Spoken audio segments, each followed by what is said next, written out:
Nah, yang kedua saya merasa beliau tuh juga ikhlas memimpin NU, tidak perlu pencitraan apa. Itu saat detik-detik beliau kalah di Muktamar.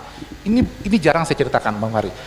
Saya dengan Cak Mas Duki, dengan Prof Maskuri, Prof Nuh, Asroniam itu pimpinan sidang di Muktamar NU kemarin. Nah, di saat sedang sidang Ahwa saat itu di Unila ya, di gedung Unila saat itu, saya dipanggil Nusron Wahid. Nusron mengatakan begini, Prof, saya tidak tahu sedekat apa Anda dengan Kiai Said. Saya bilang saya dekat, kenapa memangnya? Tolong sampaikan.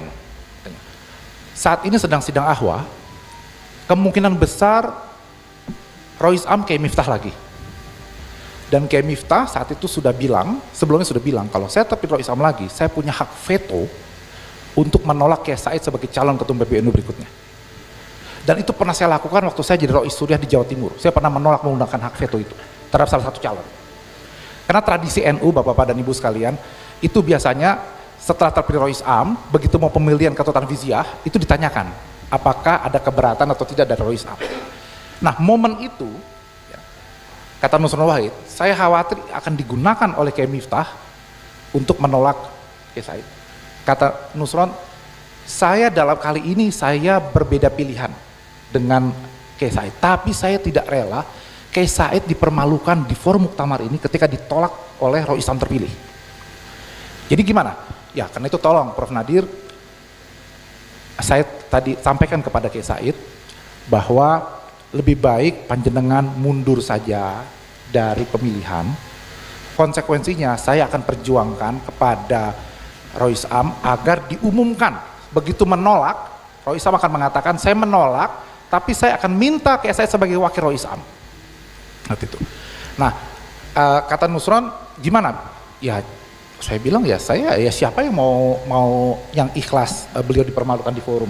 Kata-kata Nusron, ya ilmu beliau sangat tinggi, kita respect dengan beliau, kontribusi beliau dalam 10 tahun. Kita jaga jangan sampai terjadi peristiwa itu malam-malam itu. Kemudian saya ke depan, jadi duduk posisi saya di sini, Helmi Faisal, terus Kiai Said. Saya itu ndak tega, ndak berani ngomong. Saya langsung bisik ke Helmi Faisal, tolong bisik kepada Buya, saya bilang, lebih baik mundur saja, tidak usah maju. Saya bilang. Kenapa? Karena hitung-hitungannya ini bakal kalah dan malah beliau akan dipermalukan nanti. Saya ceritakan. Helmi Faisal bisik kepada Kiai Said. Kemudian Helmi Faisal itu bilang, Kiai Said menggeleng dan mengatakan, ini bukan tentang saya. Saya kalah dan dipermalukan pun tidak mengapa. Ini ada sesuatu yang lebih besar, kita harus menjaga Nahdlatul Ulama. Pada titik itu saya merasa, wah ikhlas betul beliau. Dan saya jadi ingat, sebelum Muktamar, beliau sempat mengatakan, saya sebagai ketua PBNU, kata beliau, mungkin pernah melakukan kesalahan. Tetapi saya tidak pernah berniat menghancurkan atau merusak NU. Nah saya teringat kata-kata itu. Boleh sebagai pengurus PBNU melakukan kesalahan, tapi jangan pernah merusak NU. Nah, tapi terus saya naik ke panggung. Di panggung saya cerita sama Prof Nuh. Kata Prof Nuh, wah gimana ini ya? Kita deg-degan menunggu siapa yang terpilih sebagai Rois Am. Nah, terus saya lihat Yeni Wahid masuk ke ruangan. Nah, ini Wahid. Terus kata Prof Nuh, coba ngomong sama Yeni Wahid. Mungkin Ning Yeni bisa membujuk Kiai Said. Saya turun dari atas panggung, terus saya bicara sama Ning Yeni, saya bilang ini ada penting saya bicarakan. Kanan kiri orang masih mengkerubungi Ning Yeni gitu. Terus Ning Yeni bisik ke saya, Gus kita ngomong bahasa Inggris saja. Gitu. Jadi biar yang lain nggak paham gitu. Jadi Ning Yeni merasa orang-orang NU pada nggak paham nih bahasa Inggris. Gitu. Dan memang saya kalau sama beliau kalau pembicaraan penting memang suka pakai bahasa Inggris gitu. Terus saya ngomong dalam bahasa Inggris, saya jelaskan.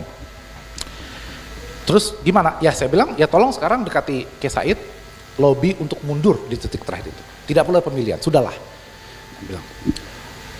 Terus, karena kalau sebentar lagi terpilih Rois Amnya, Kiai Miftah akan terjadi hal yang tidak kita inginkan. Saya naik ke panggung, lagi duduk sambil menunggu. Ning Yeni saya lihat datang dan berjongkok di depan Kiai Said. Melobi itu. Terus kemudian, Ning Yeni balik ke kursinya di belakang di barisan kedua, terus ngasih kode ke saya bahwa gagal, nggak berhasil. Gitu. Terus kemudian saya bilang, wah ya sudah kita tunggu. Nah karena saya pimpinan sidang, saya mendapat berita bahwa sudah terpilih Rois Am saat itu, meskipun belum diumumkan, yaitu kayak Miftah lagi. Saya semakin gemeteran, wah kejadian lagi nih, saya bilang, berarti beneran bakal kejadian ini. Ini akan menjadi forum yang tidak baik bagi Kiai Said.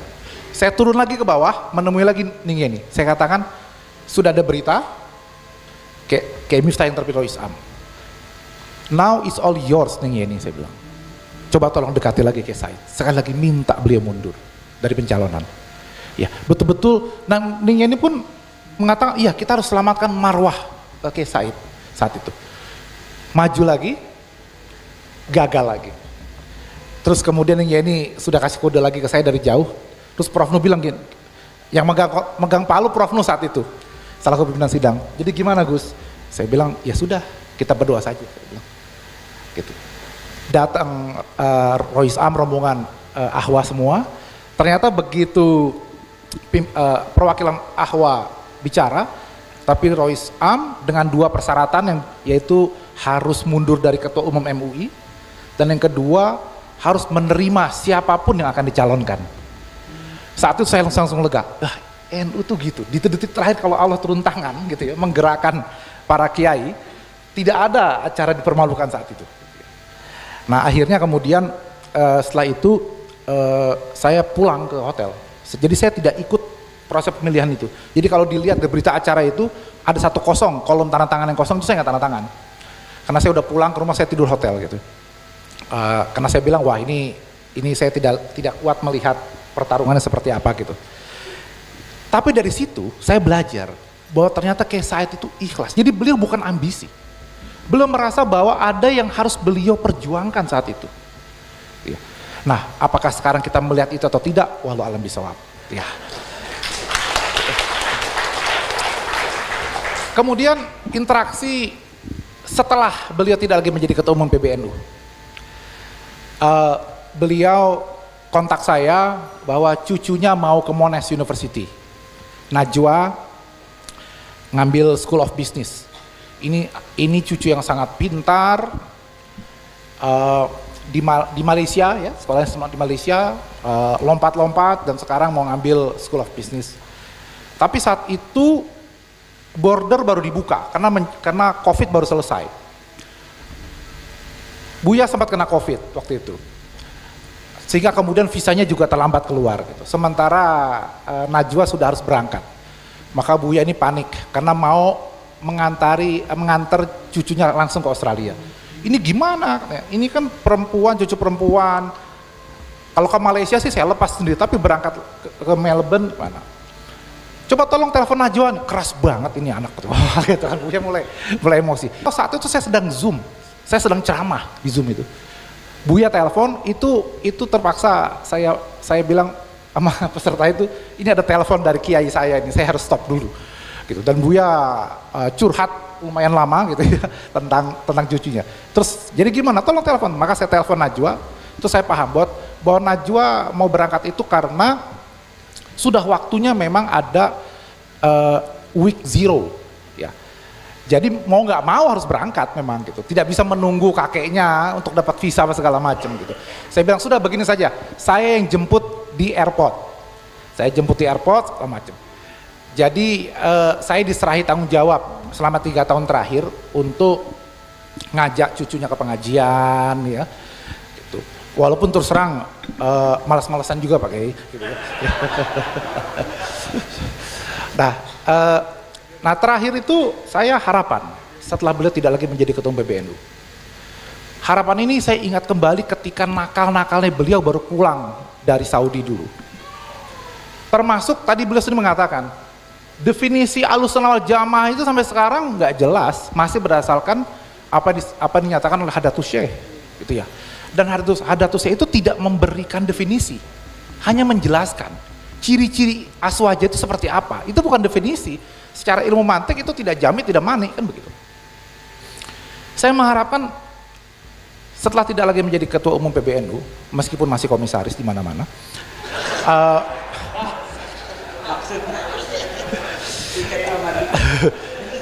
Saya berharap agar beliau menulis kitab serius. Saya ada sekitar 6-7 buku tadi yang di dalam di sini ya disebut. Tapi yang betul-betul buku hasil pemikiran beliau setelah dari disertasi, saya tidak melihat. Yang ada kumpulan-kumpulan tulisan atau apa gitu ya. Dan terus terang ini kelemahan intelektual kita. Tokoh seperti Cak Nur, Gus Dur juga seperti itu. Gitu ya Bang Fahri ya. Nah ini juga kenapa? Karena disibukkan dengan seminar kesana kemari gitu ya. Nah sekarang mumpung beliau tidak lagi sibuk mengurusi Jamiyah Nahdlatul Ulama, saya berharap ada buku karya-karya beliau yang secara serius ditulis, bahkan kalau perlu dalam bahasa Arab. Kenapa? Karena waktu saya bicara dengan Profesor Martin van Brunissen, beliau mengatakan intelektual Indonesia itu hebat-hebat, tapi tidak dikenal dan tidak dikutip oleh para mahasiswa di Mesir, di Turki, di Baghdad, di mana-mana. Mereka tidak kenal Gus Dur, Cak Nur, dan sebagainya. Ini jadi pertanyaan, kenapa? Salah satunya adalah karena tokoh-tokoh kita tidak menulis dalam buku baik bahasa Inggris maupun bahasa Arab. Sementara para intelektual dari Turki, dari Mesir, itu para mahasiswa kita membaca buku-buku itu. Apakah itu Hasan Hanafi, Al-Jabiri, dan seterusnya. Dan ini menjadi persoalan. Kalau kita mau mengekspor Islam Nusantara, tapi produknya, pemikiran-pemikirannya itu tidak kita kenalkan, tidak dibaca dan diuji, dikaji gitu ya. Termasuk fatwa-fatwa kita, apakah Basul Masail dari NU, dari Tarjih Muhammadiyah, dari MUI, ataupun Dewan Syariah Nasional, ataupun dan lain-lainnya, itu juga tidak pernah dijadikan rujukan. Gitu ya. Sehingga kemudian saya bertanya-tanya, Buya Said, apakah cukup puas hanya disebut sebagai tokoh berpengaruh nomor 18 di dunia gitu ya. Gitu. Saya merasa bahwa sudah waktunya panjenengan akhirnya serius menulis buku-buku yang kemudian mempengaruhi wacana bukan cuma di Indonesia tapi di belahan dunia. Gitu. Saya tutup saya tutup ini dengan harapan seperti itu Buya. Mudah-mudahan berkenan dan mohon maaf kalau lancang saya menyampaikan ini. Ini harapan kami para santri, kebanggaan kami para santri, karena Buya ini saya sempat mendeklar waktu di Haul Den Anyar kemarin, ya, bahwa beliau inilah pewaris dari Kiai Bisri, di mana penjaga keilmuan Nahdlatul Ulama itu dipegang oleh Buya Said saat ini ya. Jadi kalau kita bicara siapa kiai, siapa intelektual NU yang terpandang, dihormati dan ilmunya sundul langit ya, saya kira satu nama yang pasti muncul di semua para kiai-kiai saat ini gitu, Buya Said gitu ya. Dan dulu waktu saya pernah ngobrol dengan Gus Mus di Muktamar Jombang, kata Gus Mus, ini bolak-balik ya, harusnya Said Agil Sirot itu Rois Am. Lah kok malah nyalonnya ke Tanfiziyah gitu kan. Nah itu kayak Hasyim Muzadi harusnya ya cuma di Tanfiziyah bukan ke Rois Am, ini bolak-balik begini kata Gus Mus gitu.